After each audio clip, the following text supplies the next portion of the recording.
Hey, how's it going guys? I'm Ryus and welcome back to my channel. I hope you are doing well. For this week's deck showcase, I was actually planning to show Tarkaji or Arakawa, but Miyuki Sawashiro seduced me, so I made her deck. You can literally see Shikigami from green, red, or violet trying to make use of her.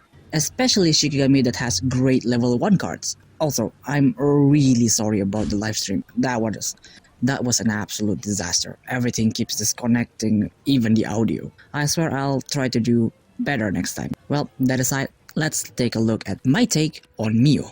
If you remember last week's Chinese meta deck breakdown, you don't even see Mio in the top 15. Because yes, she's good, but she needs to burn cards to gain the level 1 card. So I thought, what Shiki that used a lot of level 1 card but doesn't really need them? And that thought led me to Transformation Shigami. Tamamo and Kingyo both use level 1 card, but they mostly just use them just to power up their other cards, or a starter for Kingyo's case. I will say this though, no, Mio's Evolve doesn't trigger when Transformation effect activates, but it will trigger when Tamamo Evolve and Kingyo Evolve and her SSR activates their effect. So with this deck, you just need to manage Mio's and Suzuhime's cards, then use Kingyo and Tamamo whenever you have the chance. Never discard Renaissance, you will need that heal. I will only go over Mio's cards since the other Shigami are pretty straightforward. Mio's basic ability is great in this deck, especially for Kingyo, because normally we use one orb for starting Kingyo, then use the other one just to normal attack. But with her, you can get that one extra move, and that one extra move can greatly help in putting early pressure. For her, I'm bringing 2 Red Flame. This is a really powerful snipe, capping at 8 damage when you use it in level 3 with the SSR form. Then we have 2 Shape Shifting. This is very useful to power up Tamamo's spells, but since it's random, sometimes you will get multiple cards of one Shigami. Then we have 2 Woman Scorned. This is your Jack of all trades SSR because by burning 1 card, you can basically cycle through all of Mio's cards. But do be careful because the discard is mandatory. You have to discard every turn. That's why if you don't have any cards to discard, the safest choice is to discard her own card. Then we have to evolve for that tiny 1 projectile.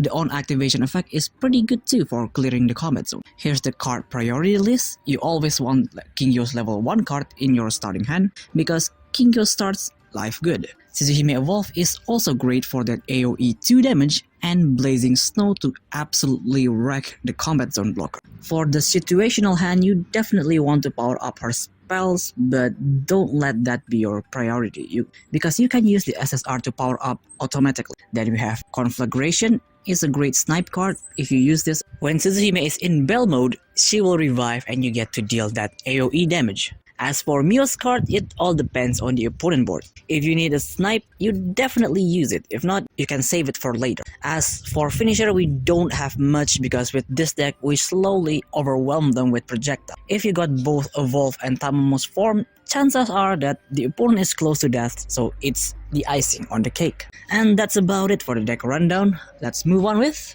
the replay. Our first matchup is up against Green Charge with Viper Ning. Well, in this match I will show you how this late game deck can survive against a very aggressive early game deck. For your hand, you always want to try get level 1 card for each one of your Shigami. If you get Kingyo's level 1 card and Mio's SSR or Evolve, it will make your games much easier. For your first level up, you almost always want Suzuhime and just put her forward and pass. But if your hand is looking like this, you want Kingyo as your starter. I made a slight misplay here. I should have played the Evolve first before Kingyo's so that they get hit with that 1 projectile. You don't want to put the SSR form yet because it will force us to discard and we don't have any cards to spare. On their turn, Manendake will buff Wuchen with his charge, then Yotohime activates Foresight Slash, killing our Kingyo. Then they hit face with Wuchen, dealing 5 damage, and they activate Dagger Dash, moving him back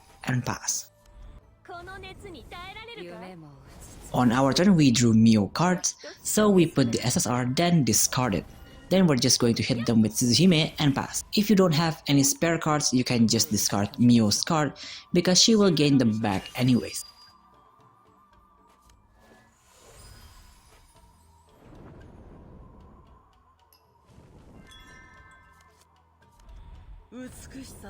And here I made a misplay again because I forgot the field gives Veil to charged up Shigami, so I can't target Viper Ning with Suzuhime's field. So I'm just going to destroy their field with Foxfire, then smash their field with Suzuhime and pass. On their turn, Viper Ning will snipe our Mio. This is actually a misplay on their hand because Mio might seem scary but she doesn't really shine until late game. Then they will put the level 2 form on Viper Ning and charge a sword magic. After that they activate Cursed Blade, killing our Suzuhime and pass.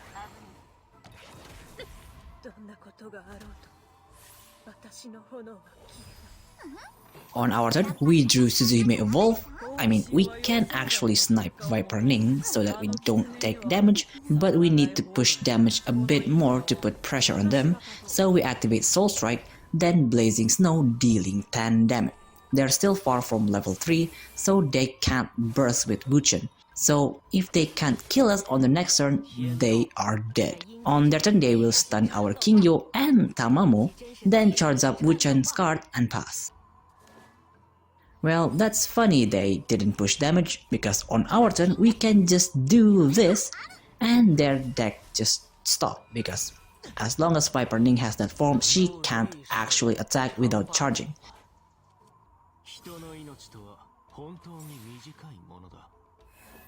But luckily, they had Manendeki's fast spell, allowing her to attack, dealing 12 damage. That was very close, but not enough.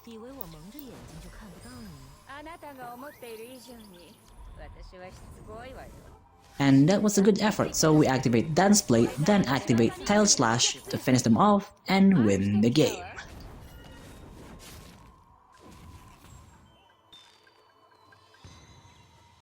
Our second match is up against another Mio deck. They're using the full Red Lotus package. They're most likely just using Mio as a way of clearing the combat zone and deal damage with Orochi and Hitorima.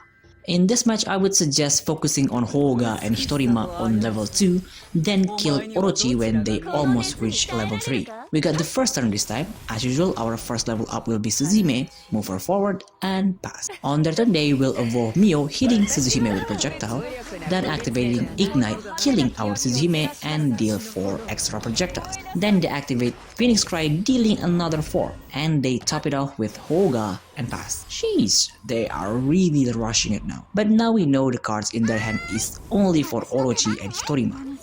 On our turn, we start the Kingyo engine, then use her spell to heal Suzuhime. That will deal 1 AoE. Then we kill their Hoga with Foxfire and pass. This way our Kingyo engine has started, Tamamo's spell powered up, and we also have a blocker for next turn.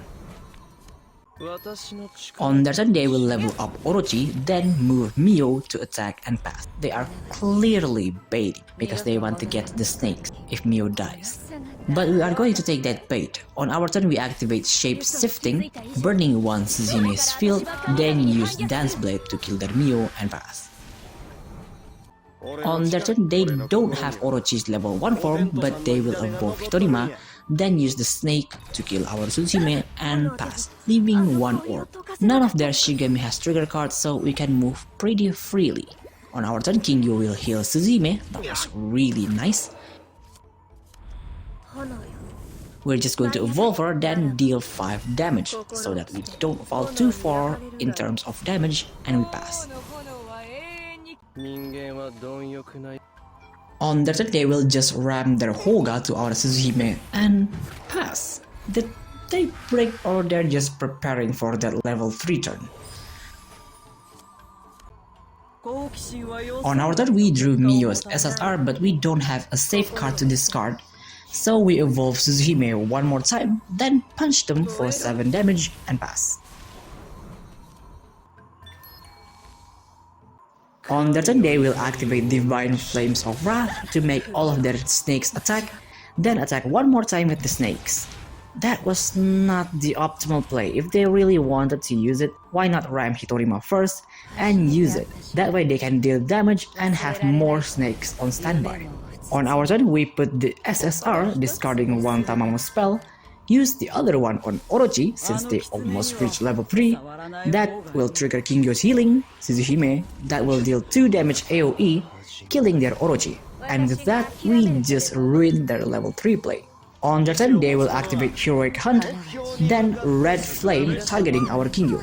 After that, they will hunt our Mio, and oh man, they are going to pay big time for that misplay.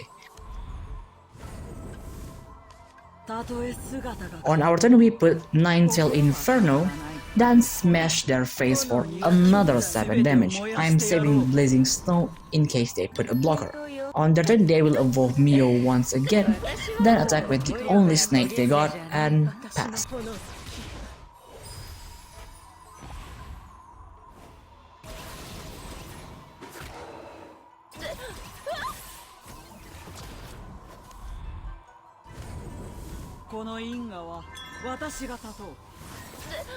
Well, it's sad, but we have to end their misery. At the start of our turn, Tamamo's form will go crazy, and we finish them with Blazing Snow. Well, that's all for today's video. I certainly hope you enjoyed it. Let me know down in the comments who should I do next, and if you want to support the channel, I have Patreon and Ko-Fi links down below. And as usual, if you have any kind of feedback, leave it down in the comments, and see you next video. Bye!